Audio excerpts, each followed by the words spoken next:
Hey, baby, you want baby? I know that. New reports have come out suggesting the unthinkable regarding Canelo Alvarez. Baby, you're going to find that out right now in this video. What up, Fight World? It's your boy Ego, and I'm back with some more boxing. So a brand new article came out from ESPN, and it says sources, Jamie Munguia is PBC's bet for Canelo Alvarez. PBC, Premier Boxing Champs, would have already the famous guarantee, and this is a translation, so it's a little bit rough. It says they would already have the famous guarantee that they agreed with Saul Canelo Alvarez if it gives a go-ahead to face Mexican Jamie Munguia Cinco de Mayo weekend, May 4th. Something that could not be done if the possibility is insisted upon to go against Jermall Charlo on the weekend.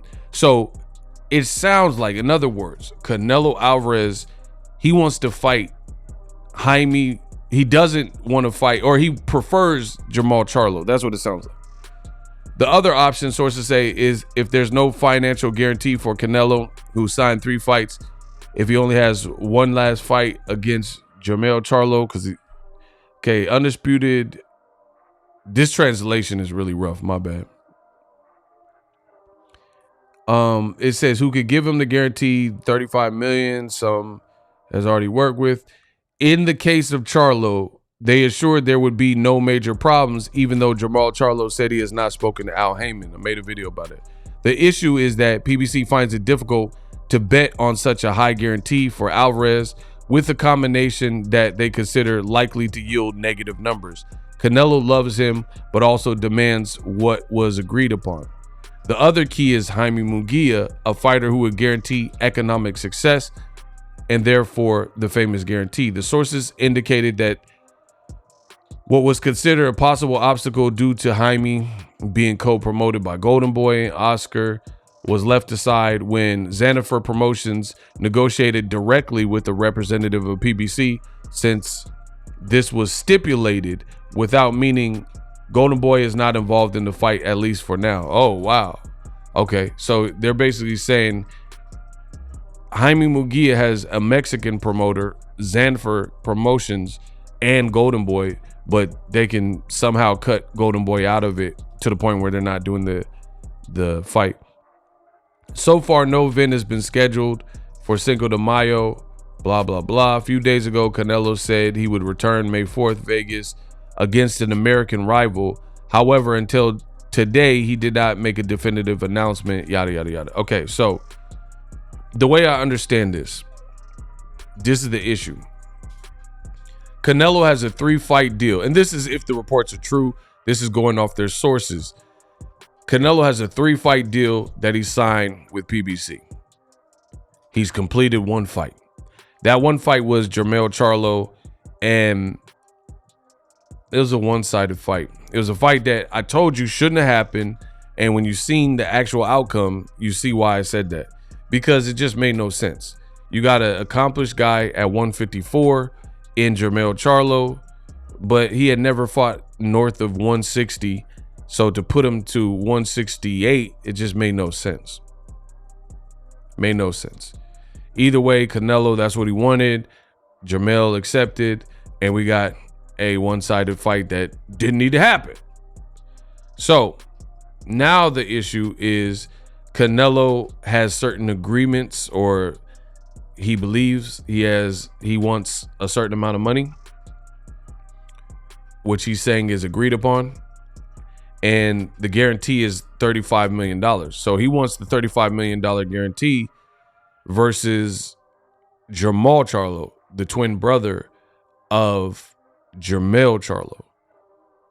And my interpretation of that article is basically PBC would be open to making Canelo versus Jermall Charlo, but not guaranteeing him a fight with Jermall Charlo and guaranteeing that he gets $35 million. So that's the dilemma as it sits according to this latest reports. Canelo, it really wants to cherry pick Jermall Charlo.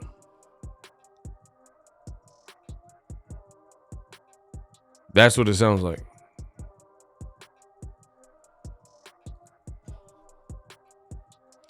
The reason I say cherry pick, it's not that Jermall Charlo is a bad fighter, but the reality is Jermall Charlo, he has one fight in several years, which is not good. The other thing why I can understand if this is true, I can understand the hesitation, if you will, from PBC. And the reason I'm saying that is because boxing, I always tell you guys, see, people get mad when I talk about the business of boxing, but I'm in the business of boxing. I explain the business of boxing. Then y'all get mad when I talk about the business of boxing. Ain't that funny? The reason why the business of boxing is pertinent to the conversation is because if the business doesn't make sense, then you have no fight. You have no event.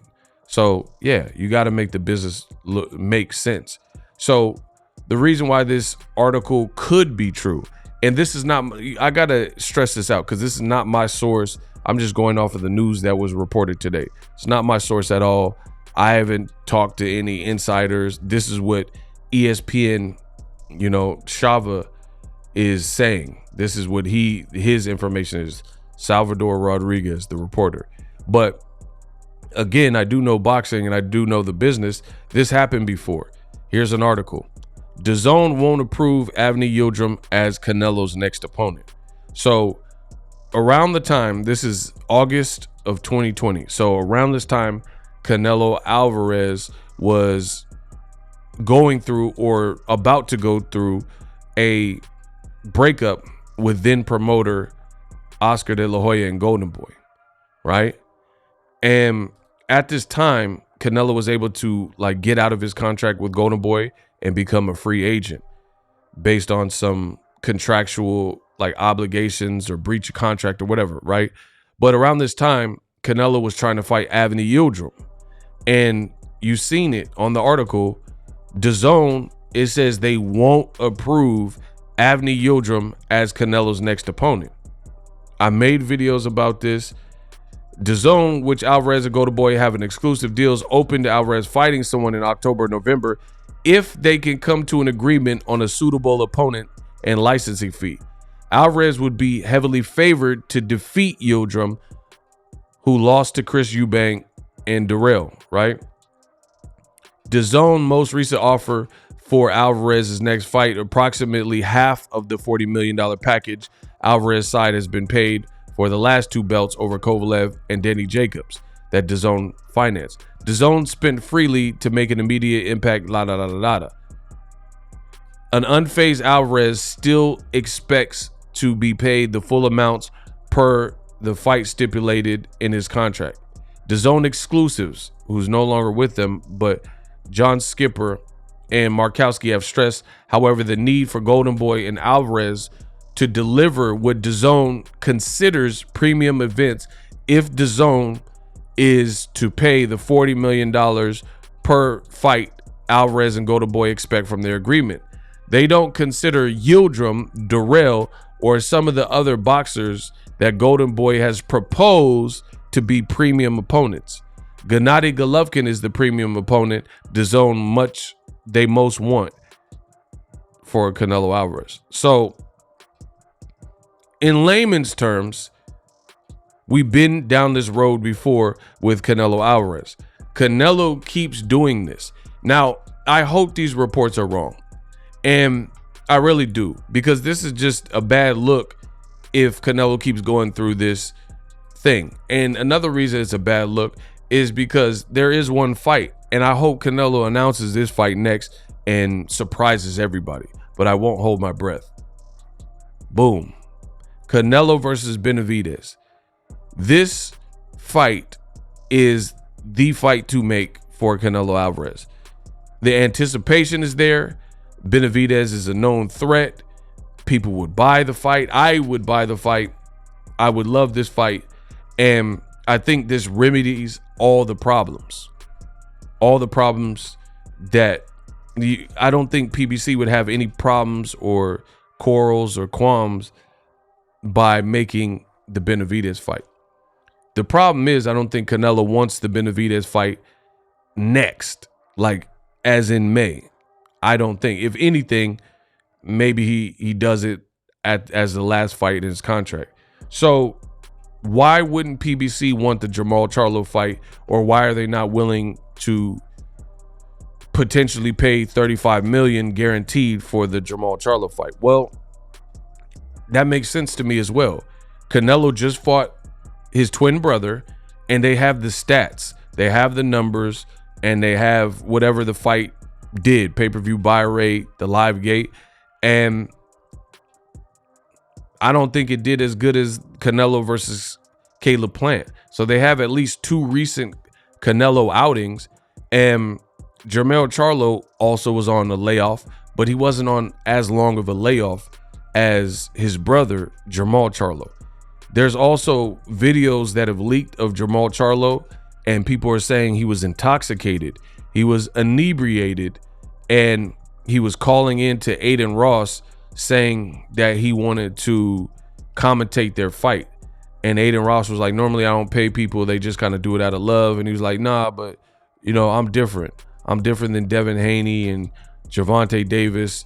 You know, just pay me. I'm not saying it's going to be that much, but you know, cash me out. He also last fought and missed weight. So that's another, like, as a business, that's a gamble. Even though 168 is a higher weight class, you have a fighter who missed weight in his last weight. You know, he had mental health issues, took a long break. I just don't see the Charlo fight as being ideal next and right now. Like, we're talking about, as I'm recording this video, we're in February entering March. So the Charlo fight, people wanted to see that, including myself, which I need to talk about, but they wanted to see that years ago when Charlo was calling out Canelo Alvarez. Now, the Canelo fans, they truly think they can outsmart me and it'll never happen. They think they're slick. Here's why. The Canelo fans, and it's funny, it's such a shockingly funny attempt to try to misconstrue information intentionally. So people, including myself, said Canelo needs to fight prime black fighters. Prime black fighters, right? They wait till Canelo chooses fighters like Jermell Charlo, who aren't even in his division, and they say, oh, Canelo's fighting black fighters. You know that's not what I meant. I meant the prime black fighters that were in his division. At the time, he was at 160, so guys like Demetrius Andrade, guys like Jermall Charlo at 160. That's when these conversations were being had. Also, what they try to do and mislead you, they'll say, oh, but Ego, why don't you want to see the fight with Charlo? You were pushing for the fight. If you're going to use something that I said, you must put it in context. I was calling for the fight when they were both at 160 pounds. Canelo hasn't been at 160 pounds in multiple years, probably since the Danny Jacobs fight, right? So that was pre-pandemic. So you can't use something that a person said pre-pandemic multiple years ago with a lot of moving parts and then say, oh, but you said. Exhibit A.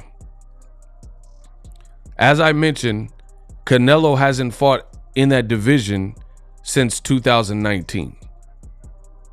So you have idiotic Canelo man fans who they're taking something I said 2019 or before, and then now fast forward to the future, they're applying it in 2024 as if nothing has changed in those years.